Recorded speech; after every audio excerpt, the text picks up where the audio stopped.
So we we had some computer issues happen. So not It's a only conspiracy. yeah, I think I need to get a iComputer now as well, so that way I can have no problems at all. We're in the middle, and I guess computer. you like that. So I'm going to have to disseminate the second part, which it's only going to be an hour left of the podcast. But we're right in the middle, Nikki and I. We're talking about, does the school department have any documentation at all about the tonnage that it uses of That it recycling? disposes. Yeah, the tonnage of disposal for recycling or solid waste at all. Is there any Or documentation? yard waste, because at all? they do have yards. Whatever, yard waste, whatever. Is there any documentation of any of the production that it has for disposal of any of the waste? Not at this time. Okay. Not to my knowledge. Not If to our they're- knowledge. If Okay. not publicly, Right. anyway. If it's out there- if it's out there, then It's hard to find, or it's not there. I can't find it. And if it's out there and somebody else has it, I would love to have it. Unfortunately, we didn't have any city councilors or school committee members ask about that either. Nope. In the breakdown of all the budgets, and you They would don't think, seem to worry too much about that. you would think with sanitation being such a big issue in Fall River that it would be, Mm-hmm. but it wasn't. Nope. And I'm not even saying that with sarcasm. I'm saying that real. Like there's nothing. There has been almost zero discussion about it. I'm wondering, Right. does that go toward net school spending? It's interesting. It'd be interesting to ask that question. At any rate, so knowing that at least we don't have the information readily handy to us as far as how much trash is being produced by the school department and how much is being budgeted for within the school budget. The concern by Councilor Cabaceres was that the school department was actually subsidizing for the sanitation department. If, for example, now, if the school department was producing a lot of, especially recycling, because that's the most expensive one, recycling per ton is over $80 per ton, right? Yard waste is about $65 per ton.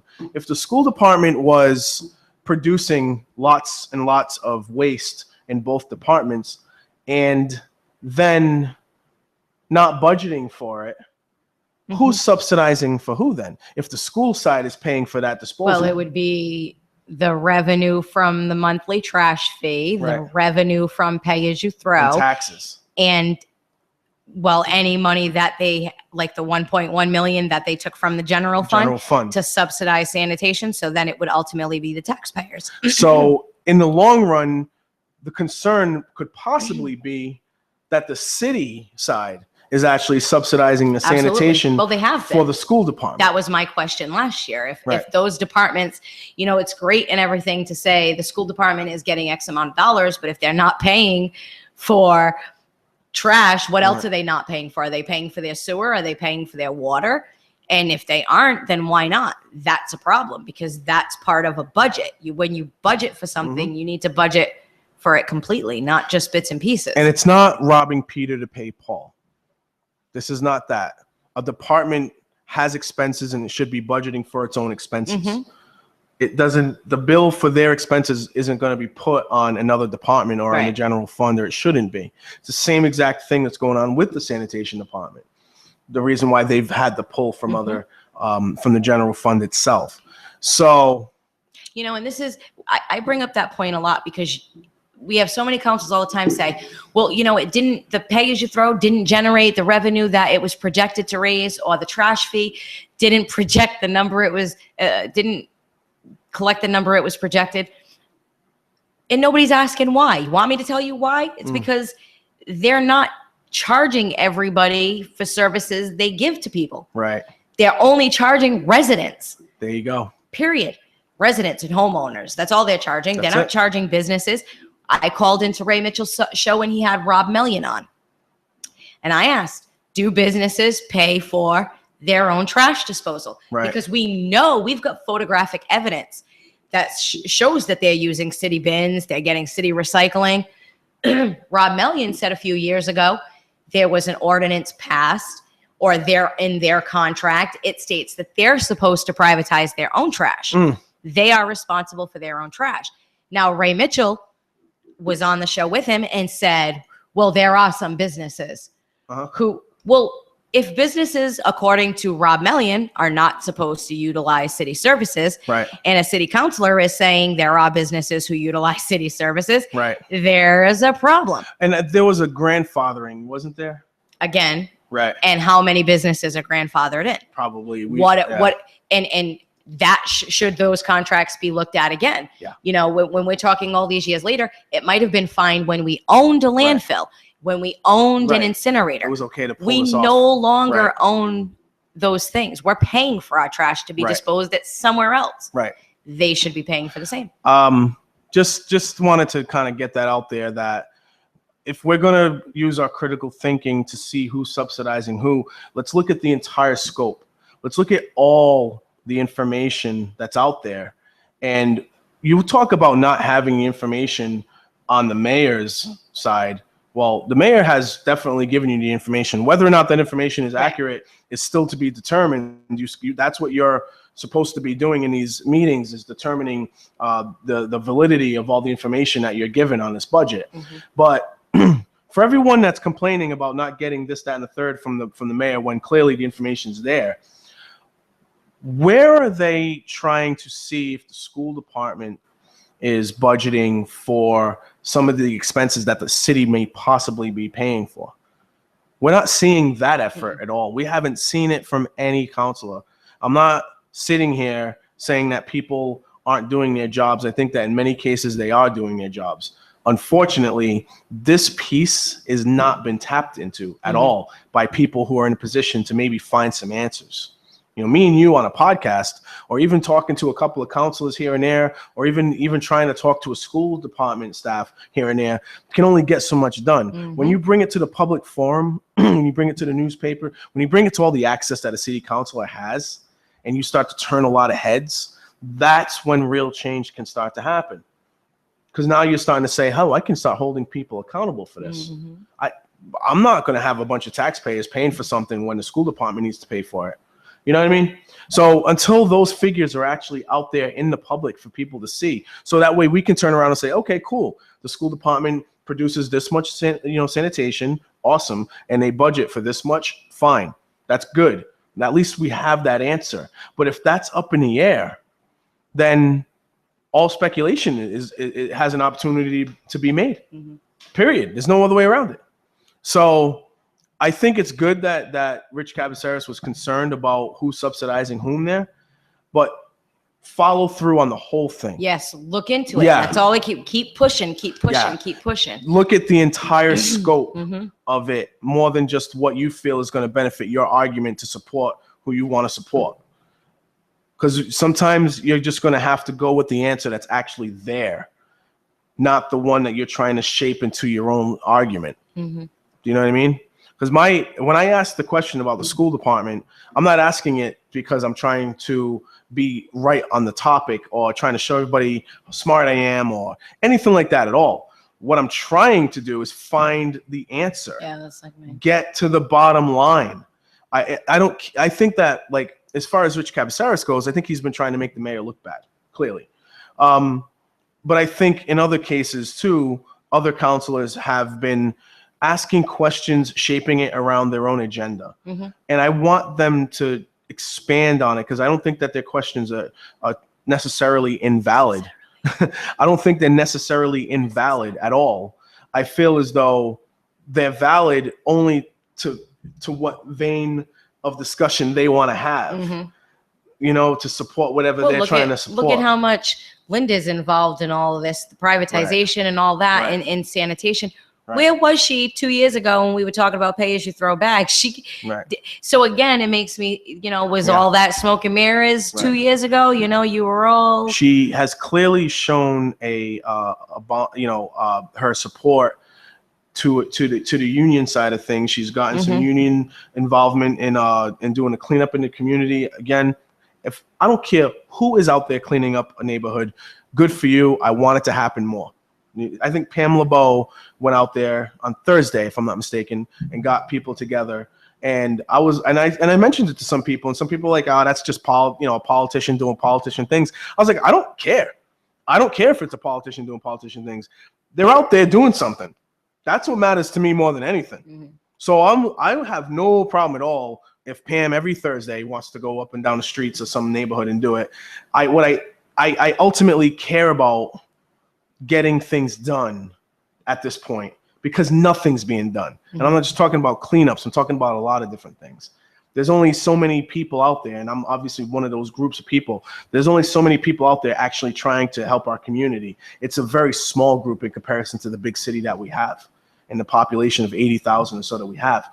I want to see more people. And if they're going to take pictures of themselves cleaning up communities, there is that Flanagan vibe to that. Don't get me wrong. It's not cool in some level, but if it motivates other people to get out there and do something, then I'll take the positive out of that. I really will. Go ahead, Nikki. I know you want to say something. No, just yeah. Nah.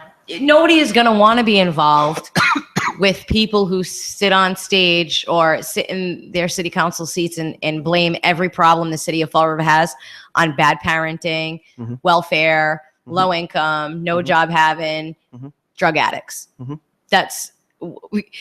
There is no, I wouldn't want to, if a counselor is saying, you know, we got to lower the amount of housing in the city of Fall River and we got to, and I happen to live in housing, I'm not so sure I'm going to want to go and volunteer with those people because, you know, they're already looking bad on me because I live at a particular place. I've been getting that as much as I know that our teachers have issues with behavior in classrooms. I'm sick of hearing, as a parent, I'm sick of hearing that it's because parents are broke at home. I'm going to tell you something right now. I grew up in the project with many, many, many people who had some pretty crappy childhoods, and they're perfectly fine today. Some have run for city council.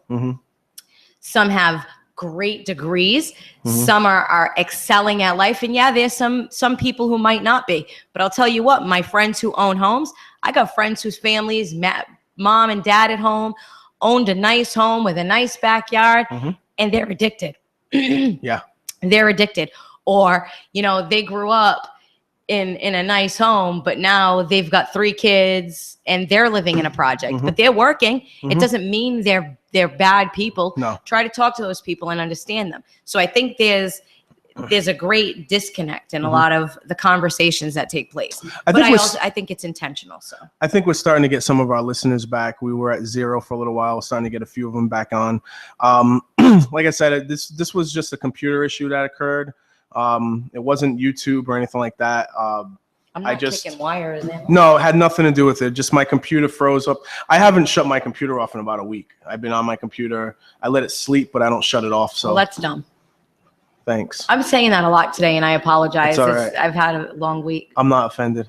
I actually thanked you for calling me. I've had a long week. It's fine. It's fine. So we're approaching we're in the 3 o'clock hour now.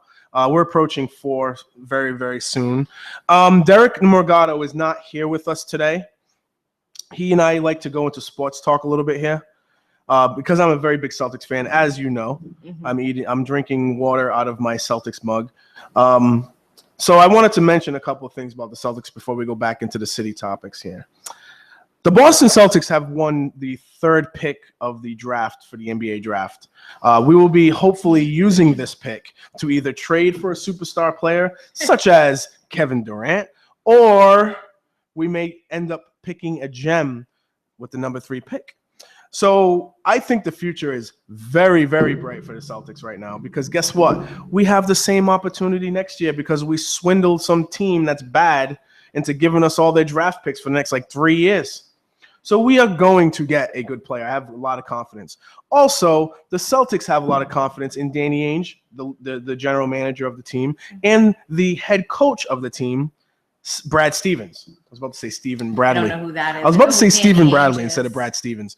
Danny Ainge used to be a Celtics player. Yep, in the 80s. And then he became the leader of the team, and he won a championship with them by swindling some team into giving us Kevin Garnett and some other team to give us Ray Allen, and we end up winning a championship. So just real quick, I just want to throw out there that I do believe that the Celtics have a very bright future. And I think that they have confidence in who's running the team and who's running the team on the floor and in the office. And as a Celtics fan personally, very happy to see all this. Currently, LeBron James is once again in the NBA Finals. I think this is like the 6th year in a row that he's been in the NBA Finals. He's only won 2 of them. He might lose again because the Golden State Warriors are crushing everybody. Everyone who thinks they're going to lose, including myself, who I thought they were going to lose last one, they are crushing everyone's ideas that this team has done. They won 73 games in the regular season. They were one of 4 teams ever to be down 3-1 and win a series. And now they're just putting LeBron over their knee and saying, you know what, you've been a bad boy. It's amazing to watch. Stephen Curry is amazing to watch.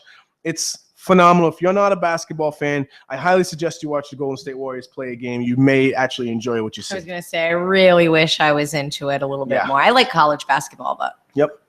Well, I mean, Stephen Curry in college was amazing too, and he played for a very small school, and they advanced pretty deep in the playoffs because of it. And actually, Brad Stevens, the coach of the Celtics, was the coach of a team called Butler, which is out of a small place out of Indiana. Mm-hmm. He brought them all the way to the Final Four, and that's a very small school too. So there's a lot of college ball, excitement in the NBA right now because of some of these players and coaches. So, all right, I'm done with that. I just had to mention it because I felt as though just because Derek Morgado isn't here, I wanted to make sure, that he actually had some conversation, or at least a little taste of conversation. Now, I got a text message and I got a new phone, so I don't know who is texting me right now. I love when that happens. But I got a text message from somebody. Let me see if I can look at the old ones. Oh, this is Derek, actually. Okay. So he said, so if they win, will Golden State Warriors be the greatest team of all time? I believe, and I feel very, very comfortable calling the 2016 Golden State Warriors the greatest team of all time if they win. I'm so glad that he texted you. Yes. Because as you were going on talking about it, all I was thinking is, I feel so bad that Derek's not here to have that conversation, because I really don't. I give myself that moment. It's a 3-hour podcast. I allow myself 10 minutes to talk about the Celtics in every episode. It's my house, my rules. All right, I'm only joking. So, kind of joking. Not really fully joking, though. That's okay. That's fine.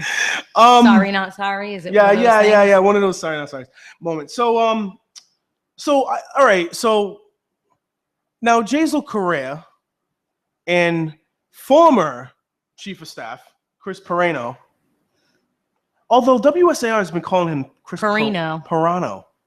I've heard Pirano. I've heard. What's up with the announcement?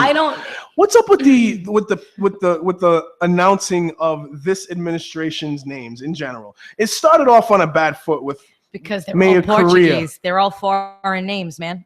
Mayor Sutter calling Jazel Correa Jazel Correa. Yeah. Right? It started off on a bad foot right at the jump. Well, actually, it started way before that. People were calling him.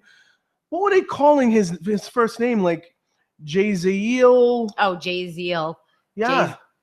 Jaziel? Oh, see, I don't know. I say it right now. Right. So. Now we're saying it correct. Jaziel. I used to say Jaziel. Yeah. All kinds of weird names, right? It's Jazel. Like Basil. Like Basil Correa. Right. It's Jazel, like Basil. It's Correa, not Korea. Or Carrere, which I've been hearing. There's no R at the end of it. Right. There's no R at the end of it. And also, it's Chris Pirano. It actually has R-A-Y. No, because there's no Y at the end of it. It's only. How does he pronounce it? It's Pirano. Yeah. Okay. So, just saying, in case anybody wants to throw it out there. But anyway, he's the former chief of staff now. Former. The FCOS. Yes. He is no longer with us. He is no longer making $70,000 a year as the chief Did they say why he's no longer with us? There was a article, and I believe a job opportunity presented itself somewhere else. So, but of course, there's speculation. There was more to the story, but no one's really going to know the story. There's rumors all over the place going on. I'm not going to entertain any of the rumors. Staff do we know yet? Like, what is the exact job description? I've had different people explain it to me in different ways. And really, if we were observing each administration, including the Flanagan administration, the chief of staff seems to have a different role depending on the needs of the mayor. that they have. So in a lot of cases, in the common characteristic of all the chief of staffs, except for Mike Hoare, who is now the new one, the chief of staff has been sort of a right hand of the mayor, sort of the assistant to the mayor, sort of like a little bit of jack of all trades for the mayor. Because I'm always going to appreciate Lou Pacheco. He was basically the mayor for Mayor Lou Pacheco, right. Who's the mini mayor. That's what I like, Yeah. you know. I mean, because again, you look at the capacity of how Sam Sutter ran right. His administration. He was very uninvolved. He didn't go to council meetings. He didn't pay attention to a lot of things that were going on in the council meetings. By admission of his own administrator, he wasn't even in on some of these meetings to put together the budget or anything like that at all. By admission of not only the administrator, Kathy Ann Viveris, but also Gupta and some of the other people that were involved in putting the budget together.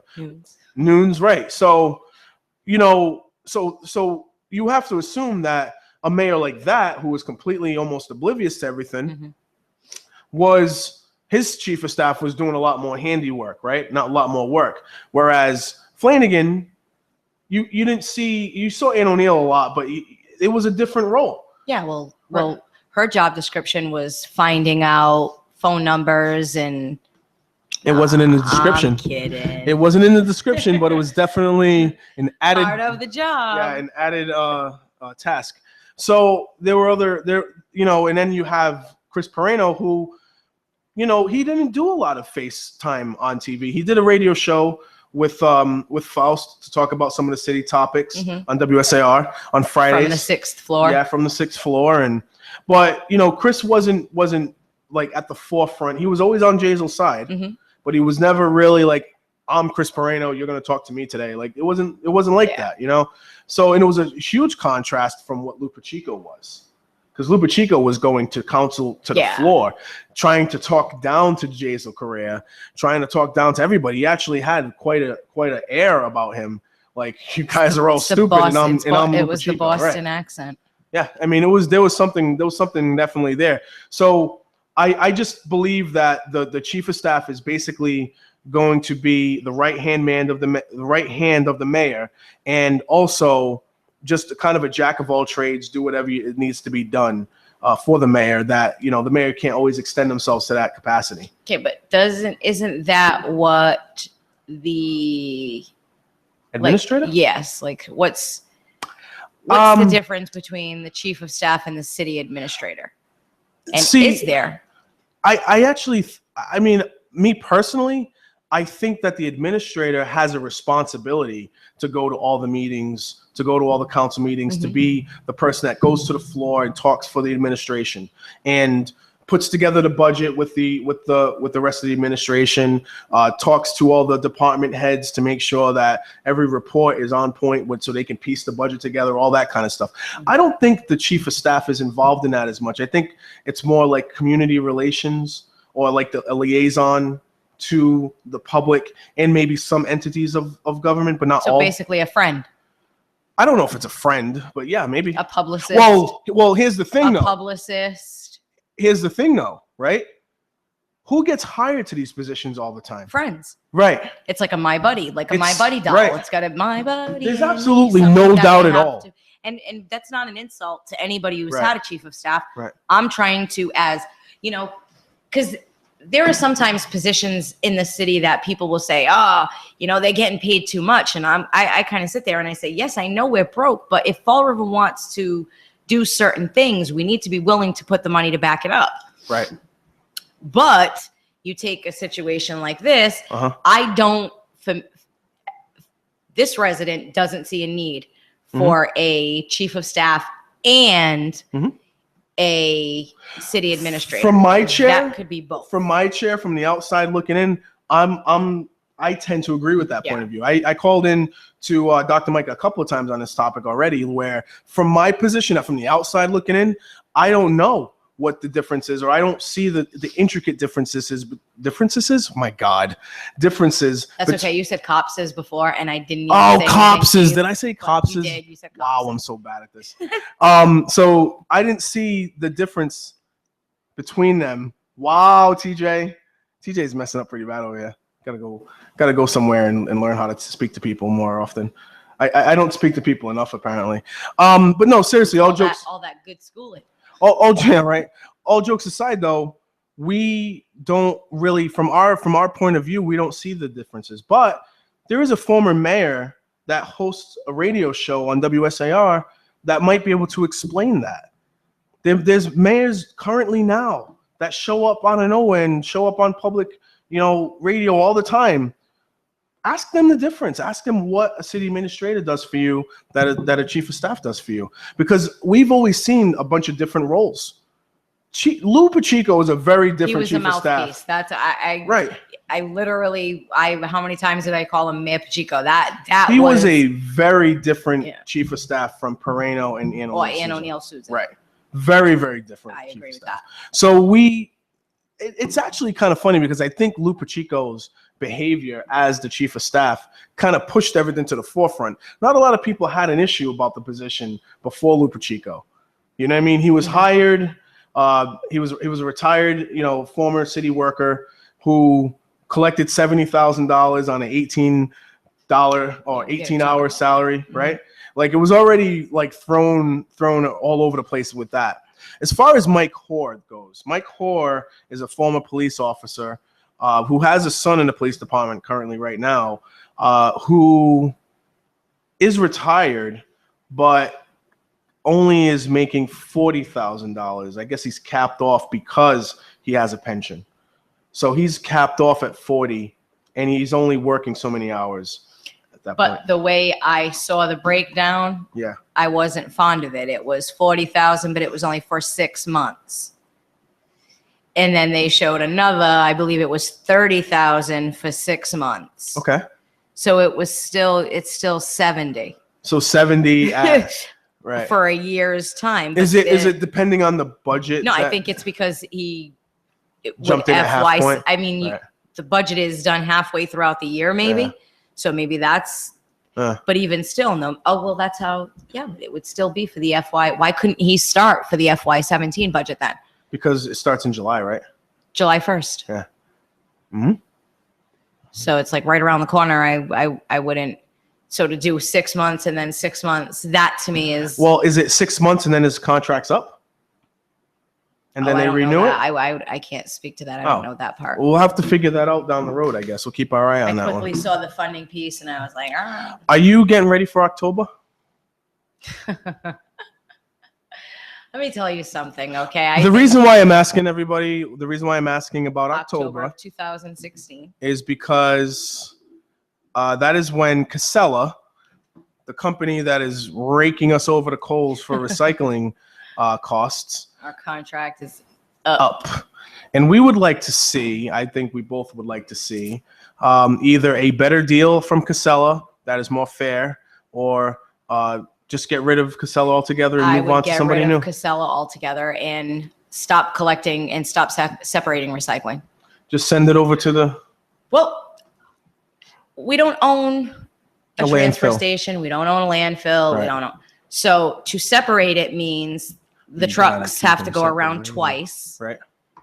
Right. So currently we're paying $80 plus a ton to get rid of recycling, which is more than solid waste. Mm-hmm. Not only are we paying more, but we're sending our trucks around a second time to pick up recycling that costs more. Right. We ultimately could just pick it up in one swoop because the barrels are side by side, right? Mm-hmm. We're going and picking up the trash anyway. Yes, ma'am. Dump that barrel. We'd be saving on the employees going around, the price to recycle. Yep. And whatever comes along with the second pickup. Now, it would then all go to the transfer station, which is owned by Allied Waste. Maybe if our recycling goes there, they'll lower our solid waste tonnage. Okay. The price per ton for solid waste. Okay. Because they are collecting that recycling and they would be making money off of that recycling. as opposed to us getting a separate company to come in and we're separating it and we're going to have threats of fines and property owners have to worry about tenants using this and that, and let's just stick it all in one.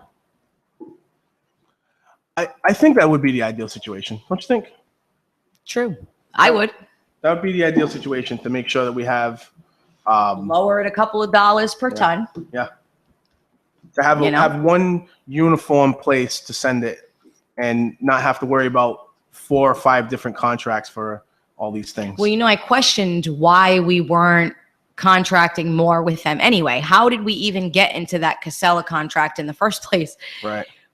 Again, we'll go back a few years. Our recycling was going to Tiverton. Mhm. Our trucks were carting our recycling to Tiverton, Right. to I can't remember the name of the I What? can't think of the name of the company right now. That in Tiverton where it was going. Site Ready. Phew, that took me a long time. Yeah. Well, Site Ready and some like wasn't. Well, there's a few Yeah, there was a different there's a couple of different names, ones, yeah. but it's ultimately the one that it went to was named Site Ready. Mhm. And then Casella was going into Tiverton and picking up our recycling from Site Ready and bringing it to wherever they bring it. Mhm. That to me confused me. Like what, and to say now that we're paying more, was there some kind of a back deal that nobody knew about back then? Mhm. You know, and that had to stop because Tiverton came forward and said, hey, you don't have the rights to be Mhm. accepting anybody's recycling. Right. And they put a stop to that. Lo and behold, now, you know, They, 3 years, they 3 they're, years later. they're supposedly beefing and this, that, and the other too, right? There was like, Well, they had a lawsuit for other things right. regarding recycling, and they felt like they were that Allied was taking business away from them. And it doesn't make any sense to me. I have a lot of questions and they're never answered. So I keep trying. We will stay tuned to all of that. In my opinion, that is a very interesting situation because you think about it right now, Casella is charging the city of Fall River 80, Plus, if not more, yeah, it's 80 dollars plus. per ton. It costs more to recycle today than it does to throw out your regular trash.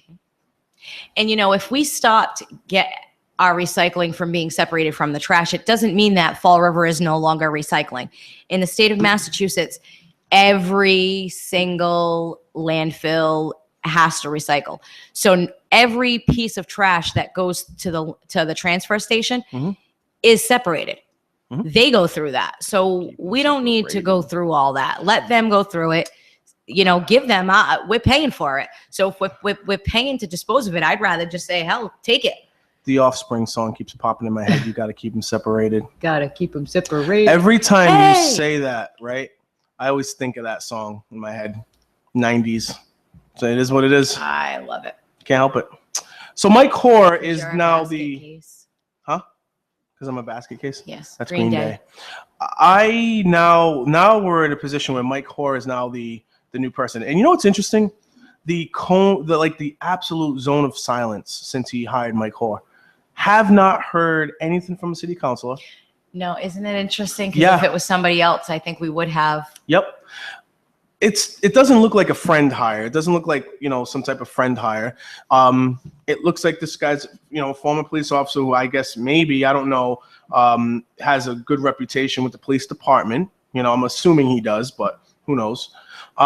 There were some chirping from certain personalities out there on Facebook, but you can take it with a grain of salt when it comes from certain sources. You know what I mean? Mhm. So I haven't really seen. And I said that. I said, you can accuse people of things, but you don't have any evidence. So if you don't have any evidence, you're just kind of chirping right now.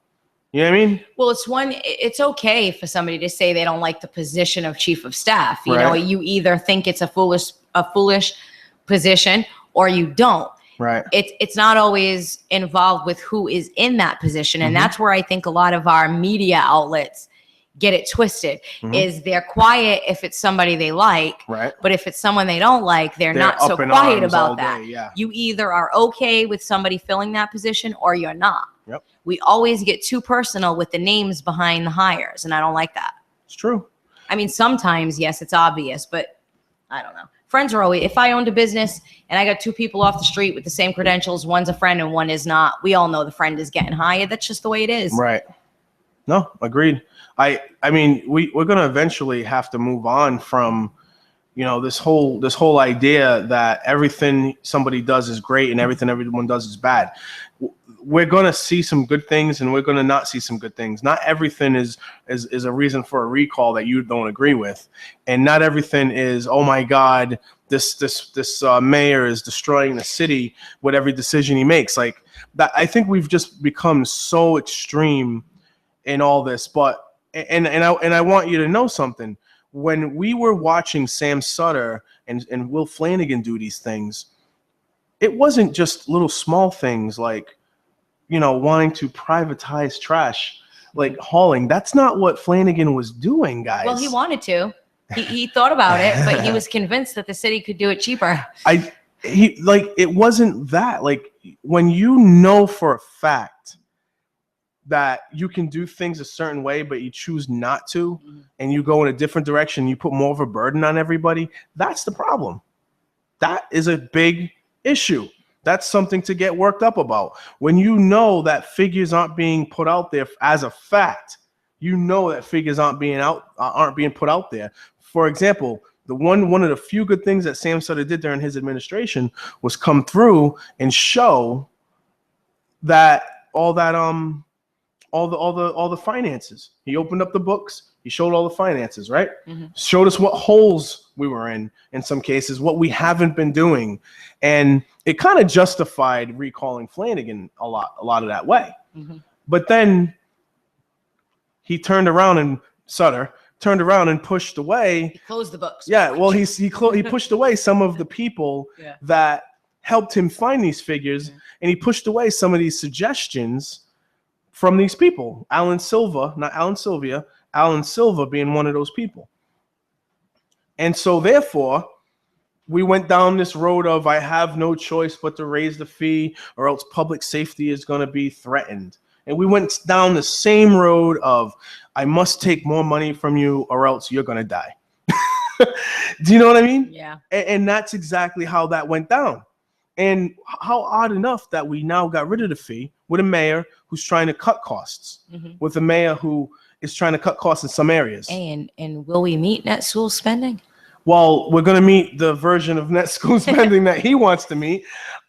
Unfortunately, the DESE is saying something different, and he's going to have, I don't think it's a battle he's going to win, to be honest with you. I don't think Jaisler's going to win that battle, but if he does, hey, more power to him. Well, actually, no, not more power to him. Yeah, but congratulations. Yeah, there you go. There you go. No more power to him. But congratulations if he does win this, because I think the city obviously wins. I think they're going to. Yeah. And I think, yes, just because of how they're saying they want to utilize that one, the math will have to be right. We know there was a problem with the math. There was a mathematical error. Right. But I think they will allow the city to do it again, and then we'll be. This is where we've gotten. We've gotten where we are because of every decision in the past. Yeah. So I don't foresee it not going that way. I think they'll allow it because what's the option? If the city doesn't have any money, they can't get it.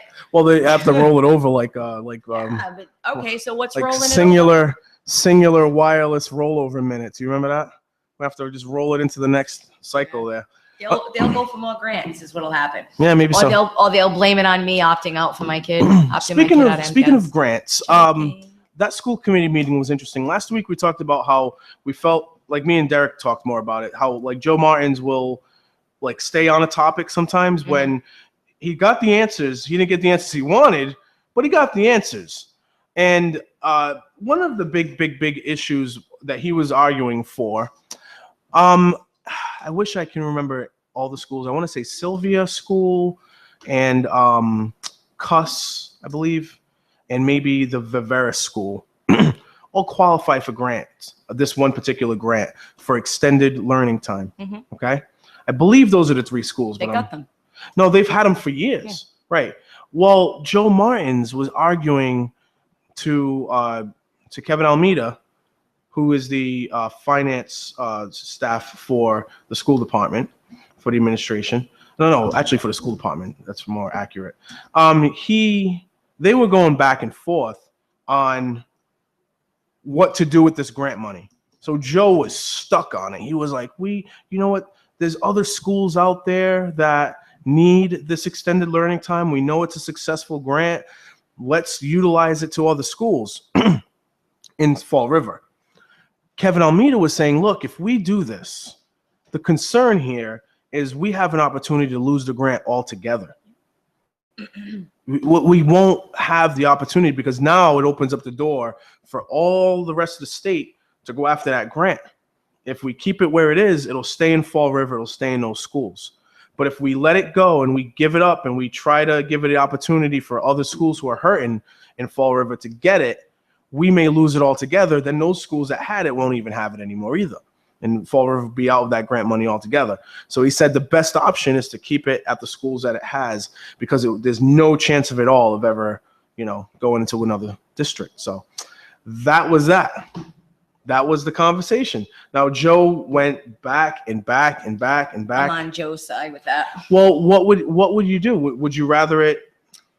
At that point, yes, because what message are we then sending to say only X, Y, and Z school is worth keeping those kids are worth keeping the grant around for? We're not even gonna try with the other schools. So, but if they try and lost, then that's it, Okay, right? I don't like the grants. So for me, I think the grants are just a way for them to pick and choose who they can hire and keep when it comes time for pink slips, because we all know that those, you can't touch them. They're untouchable.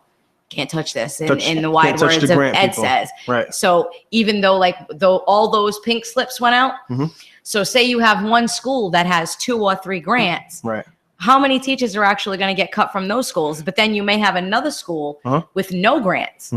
And now the amount of teachers that are going to get slipped from that school is much, much greater. So which kids are actually losing out? It's better to take the chance of losing the grants altogether and then to not. I would have to double check to see if we would really lose the grants. Unfortunately, I wouldn't have taken Kevin Almeida's word for it. I would have started doing my research. And that is because I don't trust anybody when they say X, Y, Z. I'd rather get the. I think that Joe extended the argument past that point, though. He didn't have any more of an argument to bring to the table, whether or not he was right or wrong. There was nothing more to talk about. It was done. You either vote no or yes, and that's it. It's just the same as when we watched Steve Kamara, right? Steve, you made your point. That has to stop. Like right. Maybe that's something with older counselors that they're used to. And I like Joe Kamara, and I voted for Joe Kamara. I'm not Joe Kamara. I'm sorry. I like Joe Martins. I voted for Joe Martins. I think that even though it can get definitely testy when he extends these discussions, it's needed. Sometimes he asks questions. Most times he asks questions that other people aren't thinking about to ask. And so that's not a bad thing to have on the school committee at all. I think that me and Derek, what we were talking about was the same kind of element of Steve Kamara in the school in the city council, where you're seeing an extended. It got past the argument and it just became a circular discussion.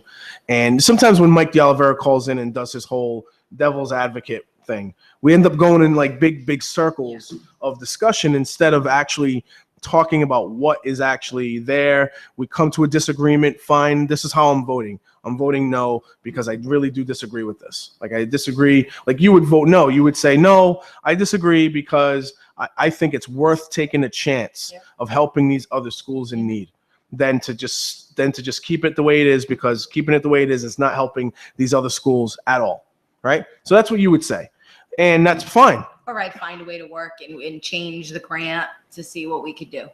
Something to that nature. You would look at all those options, and if those options are exhausted, you just say, look, I think we should take the chance, and that's that. And that's it. Actually, after the meeting, or before I left the meeting, I should say, I went up to Kevin Almeida, and I said, Kevin, I have one small question for you. And he turned to me, he says, Trot, no question of yours is ever small. And so I said to him, I said, are there opportunities for these other schools to have their own grants? Are there grants for these other schools to get the same opportunity?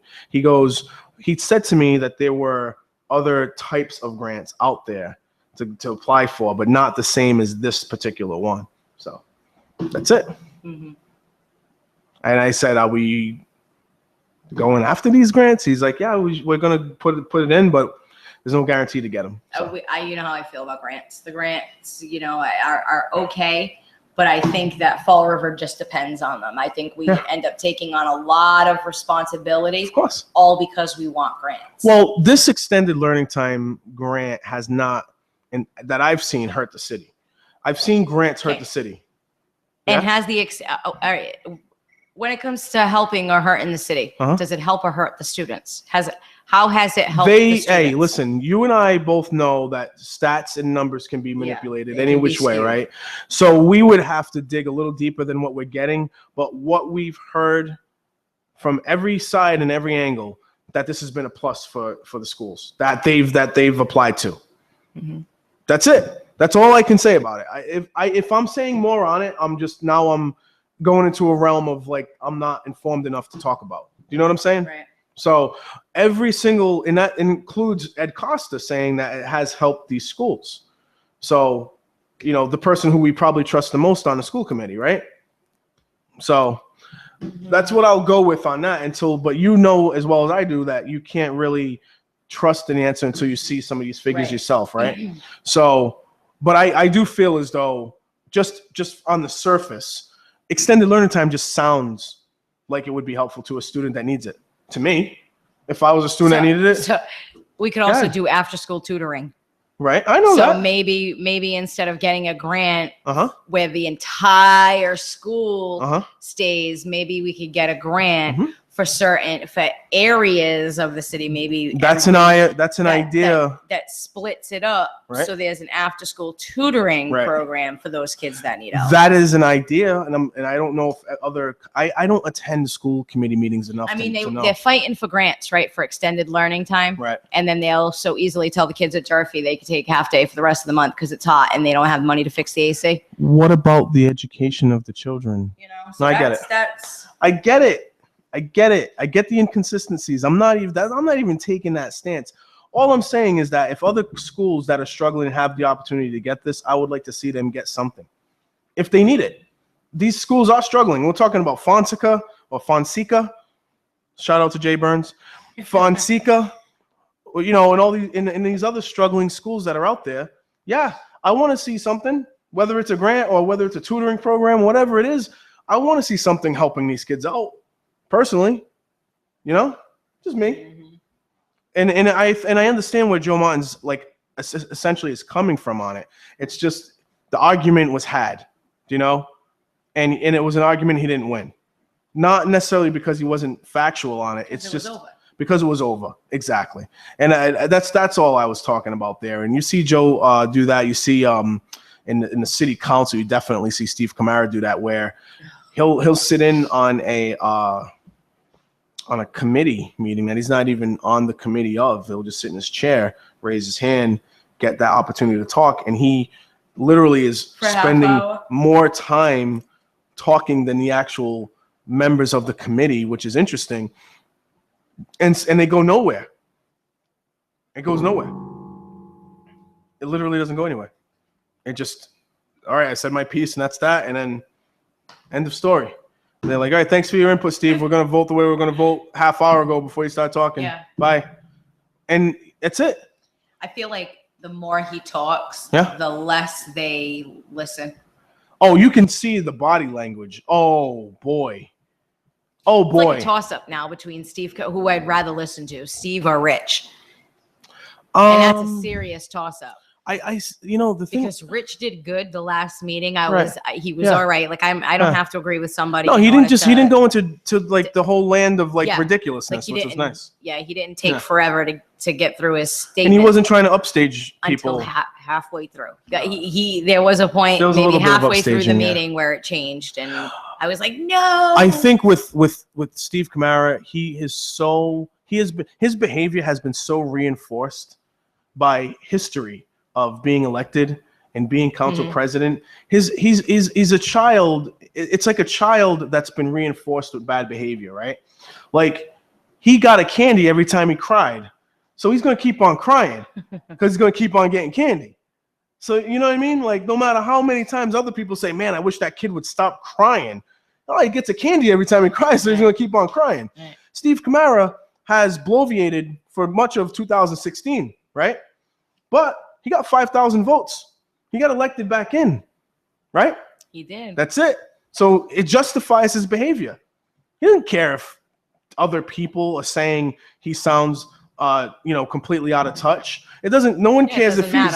No one cares if he's like shamelessly just saying I'm a union guy and I'm going to vote for union stuff. Doesn't matter if he wasted everybody's time for 6.5 hours to try to get in on I'd union. like to go with him shopping one day, Uh-huh. like and just to save Yeah. him every item. Yeah. You know, did you make sure that was union made? Did you make sure that product was made by the union? Did you do that? I would love to do that. He doesn't care about these things. Because why? He has his base. He can get elected. He says what he needs to say to the right people, and he gets elected. He's been involved in the city council since I was 2 years old. I'm 36. Since January 26, 1980. That was for you, Derek. So it is what it is. It is what it is. All we can do is pull out our hammer and our chisels and chip away and try to change things from the inside as best as we can. And if we don't want to do that, then we don't want to do that. You have that freedom to just back away and say, screw it, the city's screwed. A bunch of hacks are going to run this city, and that's that. You know? And if I see Steve Camara, we are civilized with each other. We're cool. But if we ever talk about politics, I don't think I've agreed with nearly anything he's talked about, except for some of the social issues. On the social side, there's a lot of agreement because equality of gender and all that kind of thing, and race and all that stuff we agree on. But when it comes to certain politics, we're on completely different thought processes. But has this whole thing ever helped the city? No. Has this biased way of, or this self-serving way of voting helped the city at all? No. Right. Not at all. So we're going to have to move into a different direction if anything's going to change in the city. It's going to be interesting to see Rich Cabaceres in this budget. These new, because now that the budget's out, he was cool last meeting about like going, putting on the grandstanding. But now that this budget's out and he has ran as a budget guy, I just don't know if he's going to be able to help himself. Did he ever, because I haven't really been listening to Mm-hmm. the radio much, Mhm. did he ever come back on to discuss the numbers That that he he had? had Nope. at all? Nope. And matter of It's so fact, frustrating. They spent so much time talking about the numbers, and now they've got them and they haven't said a word. as a matter of fact, since that day that I called in, I don't believe he's been on the radio. Okay, I wasn't sure. I'll Yeah. give him a little bit of leeway then. I don't believe he's been on the radio since then, but he was on the radio at least 4 times before that, saying that he believes staying with the city is the better option. Well, to me, it doesn't matter how many times he was on before that. He Right. still hasn't come Right. back to talk And about the then numbers. the other piece to it is during council meetings, he's had long drawn out arguments about the numbers that he has Right. in comparison to the numbers that he's been given by So the I hope he realizes Yeah. that if he doesn't talk about the numbers Uh-huh. sometime soon, he's going to look pretty foolish because he talked about them What I being wrong for so long. What I know for a fact, and Pamela Bowe showed this to me herself, that there was some significant weird mathematical errors going on from the first draft to the second draft. Yep. So that's big. That to me is worth talking Right. about. If I was in that seat, I would have said the same Mhm. exact thing. So, we have that going on there. But once the figures were actually updated and all set, then we should be able to have a discussion about it. I don't want to hear Ray arguing and saying that he doesn't have the numbers Mhm. when he does. And how terrible it is that he doesn't have the numbers. Right, and how shady everybody how they is can't and all do that. Right. anything unless they have those numbers. Right. However, Linda Pereira, on Friday, yesterday, talking about not having the figures. Mhm. That was crazy to me because we've already had the mayor come out, put the budget, the newspaper reported the budget, Mhm. everyone reported the budget. People, like I said, Jason Caminiti, a former council candidate, put together an entire website based on those figures that was given for FY17. What are we doing? What in Jason the world are we needs to doing? forward that to Linda so she could check it out. I mean, come on. What are we doing? Didn't Jason run for city council? I just said that. He said he ran for city council. I'm Yeah. sorry. Yeah. I said it actually twice. Jason Caminiti was the first guest of all the city council candidates that we had. He was the first one that we put on when we were at BCC. He came into the studio, which and he was gave awesome. me this whole "what about the roads" argument for remember. libertarian. I remember. Yeah, hilarious. I agreed with him. Yeah, hilarious. How dare I? Crazy. What about the roads? Come on. We don't need roads. It's not about the roads. We act like the roads won't be made if the government doesn't exist. That's just, come on. Come on. What? Who will flower? Who will pour water on all the plants? Right. That might have been all right to say. Maybe, 100 years ago? All the government's going to do is hire a private company to do it anyway. But today. All the government's going to do is hire a private company to do it anyway. They should just stop collecting taxes and then we'll figure it out from there. That would be great. We'll see what happens. People chip Chaos. in. Nah, people will chip in. It'd be chaos. Like, we need to fix this road. Did you just say people would chip in? Oh, yeah. Oh, no, they'll just drive around it. It'd be great. We'll go, You mean we'll go like back. Amazon? You know how Amazon wanted to build here so bad they bought the building? We'll go back to that cobblestone. they plan on staying in We'll go back to forever? cobblestone and everything will be fine. Listen, that cobblestone is some of the stuff Yes. that's good, that's in the best condition. Drive out around of everything. New Bedford. There's cobblestone roads in some spots. They ain't no potholes. Yeah, right? I'm just saying. Hilarious. Wicked funny. You didn't think about that before you brought up the cobblestone, did you? I did. I've had this. You don't think I've had this conversation before? Food. It's the last 15 minutes. No, actually, it's the last 5 minutes of the show. Food. I took my mom out to eat today. Guess where we went? CAV. Cav Restaurant. I saw your photograph. Yes. And I had a shrimp scampi. Did you? With scallops and broccoli over angel Did you hair. only take your mom out to eat so that she wouldn't call you during the show? That was probably a good preemptive attack. Strike. That was Yes. a preemptive strike. Well, what happened is my mother needed to go to the store for a couple of things. Yeah, see? And I took her around like 9 o'clock in the morning or so. And then I was like, she asked me to go to Subway, and I was like, ooh, I can take her to, I can go one better than Subway. I'm gonna up the ante. Yeah, but I didn't tell her. I was like, Ma, no, I don't have time for that. I got to do the podcast. It was like 11.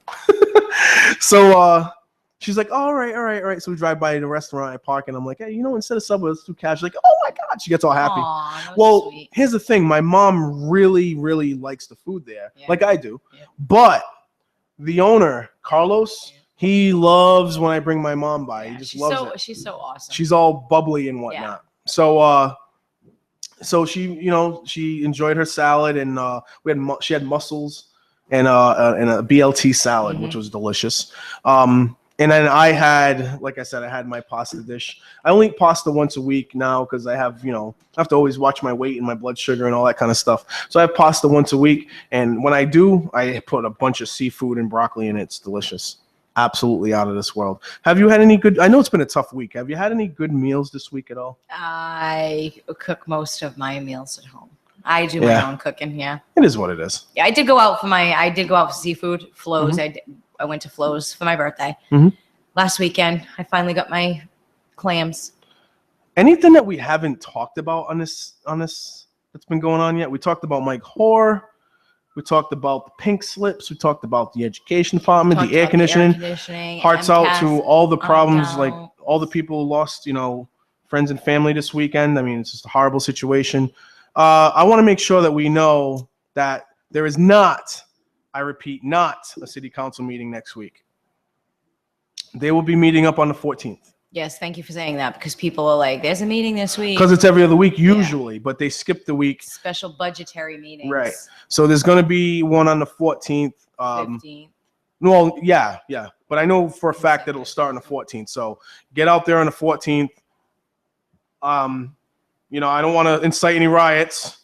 So I'll just say, be ready to have your ears and your eyes wide open, listen to all the details, because I believe that it's going to be quite the show. With all the students having half days and Yeah. at Durfee and the seniors getting out, Right. hopefully everyone stays safe. Right. You know, we don't want no craziness going on.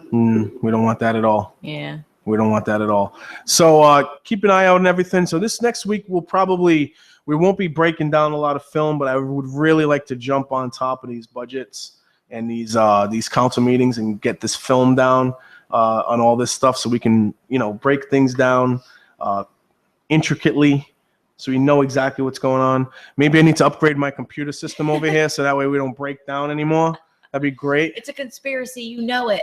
I don't think it's conspiracy. I just think I know. that I just like saying it. I think that my computer is I wear my computer out, not just with this podcast, but I put it to work.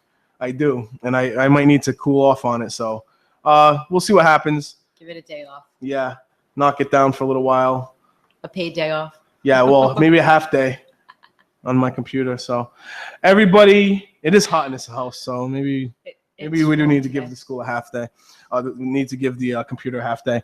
Everybody, have yourself a great. I don't even know if anyone listened to the second half. Yourself a merry. I don't even think anybody barely listened to the second half of our That's podcast right. this week. It's That funny. is okay. It's all right, man. Everybody, All have good in yourselves a great weekend. I am not playing any music today. I'm not doing any of it today. We're just going to shut the podcast off It works. now. Bye. Bye.